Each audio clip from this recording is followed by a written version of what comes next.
Hey, this is John Carlos, and I'm here with a look at the TIE Pilot action figure from the Star Wars Black Series.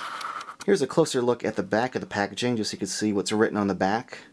And that classic quote, "Look out!" Great line. Anyway, there's a photo of the TIE Pilot on the back. So after some redundant figures like Stormtroopers and Sandtroopers and Clone Troopers, I'm glad they finally got around to something a little more different with the TIE Pilot. Let's take a closer look at this because there's some great work going on in the sculpt, especially with this guy's helmet. I mean, if you take a closer look here, the actual sculpting work done on the helmet looks really good. Especially like the tubing that comes down around that connects to his chest. I always liked the way this helmet was shaped, and I'm really happy with how they handled it as far as this figure goes. Looking at the rest of his body, I think they did a great job with the surface texture of his outfit, as far as like the wrinkles and just the overall fabric look. They did a great job with that, and how it meets like a shiny boot. First of all, I love that they sculpted that little strap at the top, but the difference in textures here is really very well achieved in my opinion for a 6-inch size figure.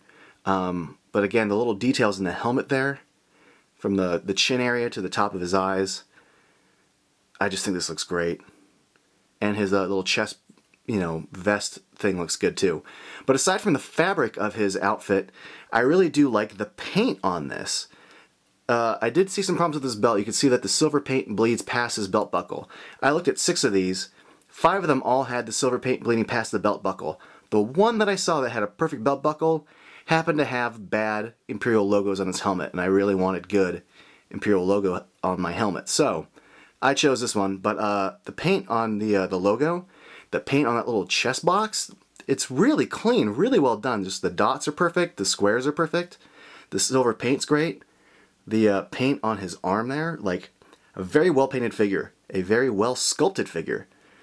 Also, the articulation on this is pretty good. He's got a good range of motion in his shoulders. He's got the single elbow joint, not a double like some of the other toys we've seen.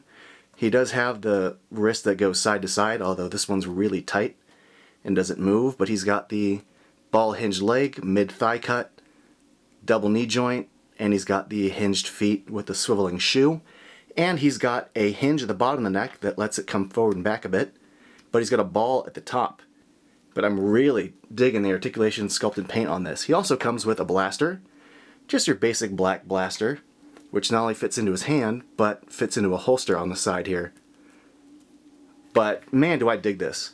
I like the variety of it, but I'm also partial to like TIE Pilots in general. I thought the TIE Pilots just looked really cool in the movie. And I'm really glad they got around to making this figure.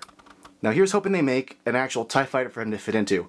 I know it'll never happen, because like the scale of it would be insane, but I can dream, can't I? Thanks for watching.